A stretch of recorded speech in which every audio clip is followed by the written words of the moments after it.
Welcome to Suman TV. అఘోరాలు మనం అప్పుడప్పుడు కొన్ని ప్రదేశాల్లో మాత్రమే చూస్తుంటాం. అసలు వీరి జీవన విధానం ఏ విధంగా ఉంటుంది?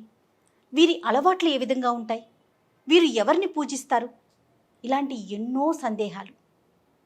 అయితే హిమాలయాల్లో కొన్ని సంవత్సరాల పాటు తపస్సు చేసి ప్రస్తుతం మన భాగ్యనగరంలో ఉంటున్నారు స్వామి సిద్ధయోగి అఘోరా గారు.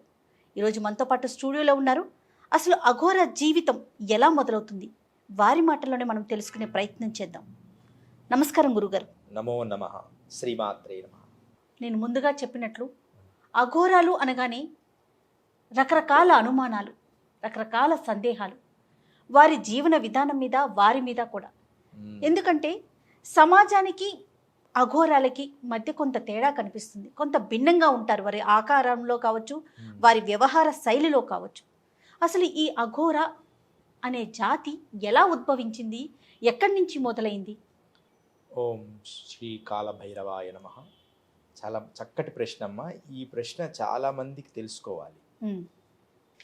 అఘోర సాంప్రదాయం అనేది కానీ, అఘోర సాంప్రదాయం కానీ, లేకపోతే తంత్ర సాంప్రదాయం కానీ, నాగ సాంప్రదాయం, అది ఏ సాంప్రదాయమైనా సరే లోకాన్ని రకరకాల దుష్టశక్తుల నుంచి కాపాడడానికి భగవంతుడు ఏర్పరిచిన ఒక మార్గాలు, భిన్న మార్గాల్లో ఇది ఒక మార్గం. అయితే ఈ మార్గము మొట్టమొదటి ఎక్కడి నుంచి ఆవిర్భవించింది అనేది ఇప్పుడు మనం తెలుసుకుందాం. అవును గురువుగారు. ఇది అసలు దీనికి పునాది ఎక్కడ పడింది అంటే ద్వాపర యుగంలో పడింది. చాలా మందికి ఈ అఘోర సాంప్రదాయం తెలియదు. అందరూ ఎక్కడ పుట్టిందంటే చెప్పలేరు. ద్వాపర యుగం కృష్ణ పరమాత్ముడు కలియుగం వచ్చే ముందు, ఆ ద్వారక నగరము అంతా భూమిలో కలిసిపోయే ముందు, కలియుగములో దుష్ట శక్తులు ఎక్కువగా ఉంటాయి. ప్రేతాత్మలు, దుష్ట నెగిటివ్ ఆరాసు, విపరీతమైన కలి ప్రభావం వల్ల ప్రేమగా మాట్లాడుతున్న వాళ్ళు ద్వేషంగా తయారు కావడం, అంటే మంచితనం అంతా అడుగంటిపోయే రోజులు కదా అని ముందే గ్రహించి 9 మంది ఋషులను, నవ ఋషుల్ని తన ఇంటికి ఆహ్వానించాడు. ఎవరు? కృష్ణ పరమాత్ములు. కృష్ణ పరమాత్మ చివరిలో ఎంత మహాత్ముడైనా సరే అమ్మా, ఋషులకు సేవించడము అనేది రాజధర్మం.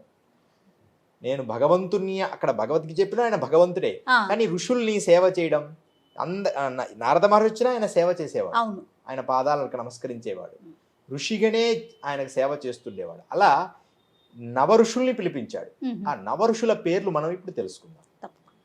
కవి, హరి, అంతరిక్షుడు, ప్రబుద్ధుడు, పిప్పలనాథుడు, ఆవిర్భోనుడు, ద్రుమీలుడు, చమనుడు, కరభాజనుడు అని ఒక 9 మంది ఋషులు అన్నమాట. వీళ్ళల్లో మా గురువుగారు కూడా ఒక ఆయన ఉన్నారు. మా గురు సాంప్రదాయము చమనుడు.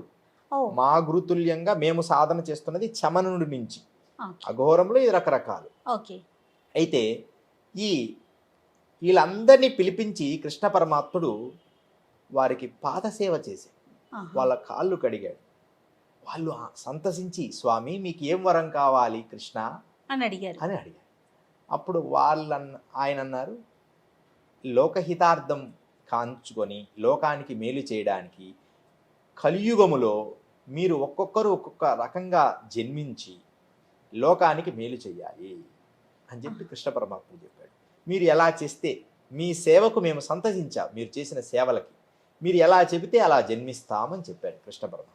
అప్పుడు మొట్టమొదట మీరు కలియుగంలో మొట్టమొదట కవి అనే అతను మత్స్యేంద్రనాథుడిగా పుట్టాడు. నువ్వు మత్స్యేంద్రనాథుడిగా అవతారం ఎత్తి, ఆ మత్స్యేంద్రనాథుడే ఒక ఋషి అన్నమాట. ఆయన పసుపు ముద్ద, అన్ని గంధపు ముద్ద కలిపి ఒక చేప మింగుతుంది. ఆ చేప నుంచి పుట్టిన వాడే ఈ మత్స్యేంద్రనాథుడు. మత్స్యము అంటే చేప. ఆ మత్స్యేంద్రనాథుడు నుంచి ఆవిర్భవించింది. ఆ మత్స్యేంద్రనాథుడు లోకహితార్థమై ఆయన తర్వాత ఆ వంశవృక్షములో గోరక్షానాథుడు జన్మించాడు. ఈ అఘోరాలకు మొట్టమొదట ఎక్కువ మత్స్యేంద్రనాథుడు, గోరక్షానాథుడే పీఠాధిపతులు. అంటే అఘోరము పుట్టిన స్థలం. అఘోరం అనే ఒక లోపల ఒక ఆవిర్భావం జరిగి లోకానికి స్ప్రెడ్ కావడానికి మొట్టమొదటి మూల సూత్రము కలియుగములో మత్స్యేంద్రనాథుడు, గోరక్షానాథుడు. ఇంకా దానికి యూనిక్ అంతకు మించింది లేదు. వాళ్ళిద్దరే మొట్టమొదట మత్స్యేంద్రనాథుడు, ఆయన శిష్యుడిగా గోరక్షనాథుడు. వీళ్ళంతా మానవ జన్మలో జన్మించారు. మానవ జన్మలో మానవ జన్మించారు. రూపంలో. ఋషులు మానవ జన్మలో జన్మించారు. ఆ, అద్భుతం కదా. ఆ ఆ, చాలా బాగుంటుంది. ఆ గోరక్షనాథుడు ఎలా జన్మించాడు? ఆ, సరస్వతి అని ఒక బ్రాహ్మణ కన్య ఉండేది మధ్య భారతదేశంలో. ఆమెకు ఎంతో కాలం సంతానం లేదు. కలి ప్రవేశించేసింది అప్పటికి. ఆహా, కలి ప్రవేశించినప్పుడే కదా వీళ్ళు పుట్టాలి, మరి అవును. కలిలో ఆ దుష్ట సంహాసనం చెయ్యాలి. ఆ, అప్పుడు ఆ సరస్వతి ఒక సాధువు ఇలా వెళ్తుంటే వాళ్ళ దగ్గర ఒక చివటం ఉంటుంది ఇలా కొట్టే. ఆహా, ఆయన ఇలా కొట్టుకుంటూ భజన చేసుకుంటూ ఏదో వస్తుంటే, స్వామి మా ఇంటికి రండి అని పిలిచి భిక్ష పెట్టి, స్వామి నాకు సంతానం లేదు, సంతానం కోసం ప్రయత్నం చేస్తున్నామంటే ఆయన అమ్మడే ఆయన సంచిలో నుంచి విభూతి తీసి, ఈ విభూతిని నువ్వు భర్తతో శయనించే ముందు నువ్వు స్వీకరించమ్మా అని చెప్తాడు. అని సరే చెప్తుంది. అంత గొప్ప మహాత్ముడు వచ్చాడు. కలియుగంలో 2 పొరపాట్లు ఎక్కువ మనుషులు చేస్తుంటారు. ఒకటి ఏంటంటే ఏ విషయమైనా ప్రపంచానికి చెప్పుకోవడం. ఇట్స్ గ్రేట్గా మెడిటేషన్ కూడా చేసేవాళ్ళు కానీ, మేము అలా చేసామండి, మేము సూక్ష్మయానం చేసామండి, మంచైనా చెడైనా చెప్పుకోవటమే. కలియుగం అందరికి చెప్పేసుకుంటారు. ఇక అలా చేసుకుంటూ ఆమె అందరికీ, మళ్ళీ మిత్రులందరికీ, ఆడవాళ్ళందరికీ చెప్పేస్తుంది, ఈరోజు మా ఇంటికి ఉదయాన్నే వచ్చారు, రాత్రికి నా ప్రసాదం తినాలి అంటే. వాళ్ళు ఏం చేశారు, ఎమ్మడి నెగిటివ్ కదా కలియుగంలో. మరి అలా చేయకూడదు, ఎవరంటే వాళ్ళు దొంగ సాధువులు ఉంటారు. ఇంకా స్టార్ట్ అయింది. అంటే ప్రభావం. నువ్వు తప్పు ఇది, ఆ విభూతిలో ఏం కలిపాడో, ఏం వశం చేసుకుంటాడో, నువ్వు అలా చేయకూడదు అని ఆమెకు కంగారు పెట్టేశారు.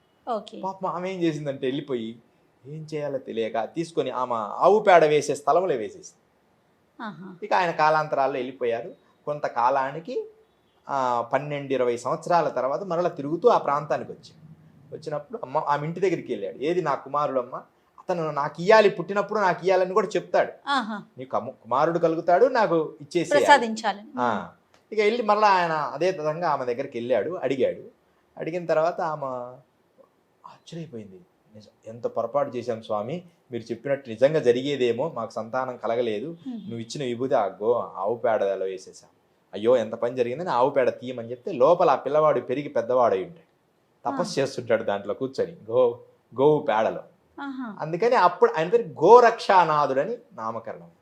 ఇక ఈ గోరక్షానాథుడు చేసిన తపస్సులు ఆయన విద్యలన్నీ నేర్చేసుకున్నాడు. ఆ మత్స్యేంద్రనాథుడి దగ్గర ఎన్నో విద్యలు ఉన్నాయి. మృత సంజీవిని విద్యలు, మంత్రశాస్త్రాలు, యంత్ర తంత్ర ముద్ర, రకరకాల శాస్త్రాలు, కామశాస్త్రం, అన్ని శాస్త్రము అనే దానికి లోటు లేకుండా గోరక్షానాథుడు నేర్చుకున్నాడు. అదంతా శాస్త్రాలను జలంధరనాథుడికి ఇచ్చాడు. జలంధరనాథుడి నుంచి కానీషా అనే ఒక శిష్యుడికి ఇచ్చాడు. ఈ కానీషా ప్రబుద్ధుడు, పూర్వజన్మలో ప్రబుద్ధుడు. ఈ కానీషా అనే అతనే ఈ డెవలప్మెంట్ చేశాడు. అదంతా ఒక తాళపత్రాలు, భోజపత్రాలు రాయడము, ఆ శాస్త్రాలన్నిటిని క్షుణ్ణంగా నిలపడము, అఘోరులు నాగసాధువులు ఎలా జీవించాలని ఒక సిద్ధాంతాన్ని, అఘోరులు ఎలా జీవించాలని కొంచెం బాగా స్ప్రెడ్ చేశాడు. అంటే ఉన్న దాంట్లో కొంచెం డెవలప్ చేశాడు. ఇట్లా అఘోర సాంప్రదాయం పుట్టుకకు కారణమైంది. అద్భుతం కదా గురూజీ. అయితే వాళ్ళ వేషధారణ అంటే మన సాధారణ మనుషులకి అఘోరాలకి వేషధారణ చాలా భిన్నంగా ఉంటుంది. దీనికి ప్రత్యేకమైన ఏమైనా కారణాలు ఉంటాయా? కారణం ఏం లేదమ్మా. ఇప్పుడు ఒక ప్రిన్సిపల్స్ అంటే ఒక చట్టం. ఇప్పుడు అఘోర సాంప్రదాయంలో కానీషా రాసిన చట్టం ఏంటంటే, అంటే ఒక రూల్ అన్నమాట. ఈ జగత్తంతా పోయేదే. ప్రధానమంత్రి ఒక పెద్ద మంత్రిని కాల్చినా, ఒక బీదవాడిని కాల్చినా, ఆ శ్మశానంలో బూడిద మాత్రమే మిగులుతుంది. ఎవరైనా అదే అవుతుంది. ఏది చివరికి మిగులుతుందో దాన్నే భస్మంగా ధరించాలి అని ఒక నియమం. అంటే ఏముంది, మన దేహమంతా అన్ని పాత్రలు, మనం ఎంచుకున్న పాత్రలన్నీ నశించిపోతాయి మరణించినాక.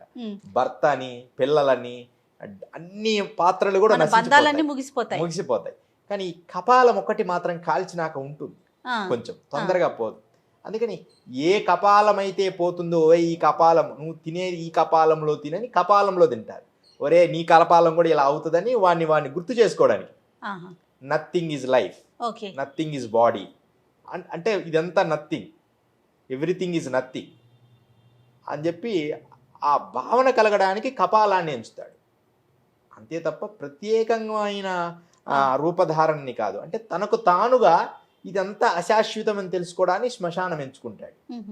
ఇదంతా నిజము కాదని తెలుసుకోవడానికి. అంతే తప్ప వాళ్ళు వస్త్రాలు కూడా కట్టుకున్నా, వాళ్ళు దిగంబరంగా ఉన్నా, వాళ్ళు ప్రత్యేకంగా ఒక పెద్ద ఏసీ రూమ్లో కూర్చున్నా వాళ్ళకు పెద్దగా ఏం మార్పు ఏమి ఉండదు.